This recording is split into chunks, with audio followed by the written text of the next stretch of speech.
હરિપ્રસાદ સ્વામીની આજે તારીખ 1/8/2021 રોજ અંતિમ વિધિ કરવામાં આવશે।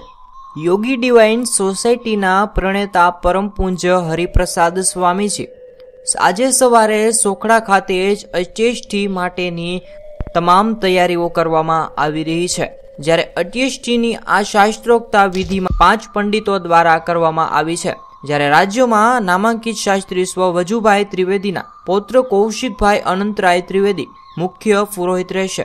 જ્યારે વિધિ અંગે વાત કરતા કૌશિકભાઈ શાસ્ત્રીએ જણાવ્યું છે કે શાસ્ત્ર કથન અનુસાર મનુષ્ય જીવનમાં 16 સંસ્કાર કરવાના હોય છે, જેમાં અંતિમ 16મો સંસ્કાર અંત્યેષ્ટિ હોય છે, જે દેવ ઋણ, મનુષ્ય ઋણ અને ગુરુ ઋણમાંથી મુક્ત અપાવે છે।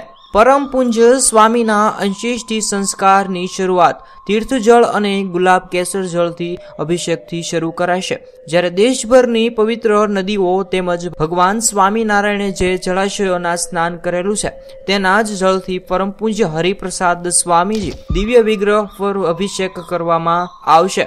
જ્યારે શાસ્ત્રોક્ત મંત્રોના ગાન વચ્ચે વડીલ સંતો દ્વારા અભિષેક કરવામાં આવશે। પંચમહાલ, પૃથ્વી, જળ, તેજ, વાયુ અને આકાશ ઉપરાંત હૃદયસ્થ આત્માના પ્રતિનિધિરૂપ પૂજન કરાશે। જ્યારે ભગવાન સ્વામિનારાયણ તેમજ વિષ્ણુ ભગવાનના પ્રતિનિધિરૂપ શાલિગ્રામની પૂજા પણ કરવામાં આવશે।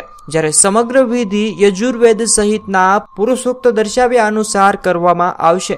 જ્યારે પંડિતો દ્વારા આ શ્લોકોનું સતત ગાન કરવામાં આવશે। જ્યારે કૌશિકભાઈ શાસ્ત્રીએ ઉમેર્યું હતું કે પરમ પૂજ્ય હરિપ્રસાદ સ્વામી મહારાજ જેવા દિવ્ય સંત પુરુષ આ પ્રકારની વિધિની આવશ્યકતા છે, પરંતુ શિષ્ટ સમુદાય ગુરુ ઋણમાંથી મુક્ત થઈ શકે છે, આ માટે જ વિધિ જરૂરી છે।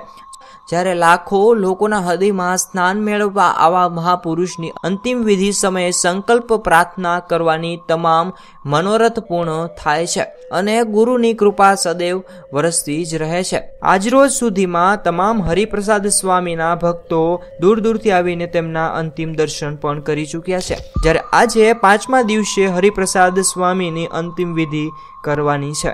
તો બસ મિત્રો, ભગવાન તેમની આત્માને શાંતિ અર્પે તેવી પ્રાર્થના છે।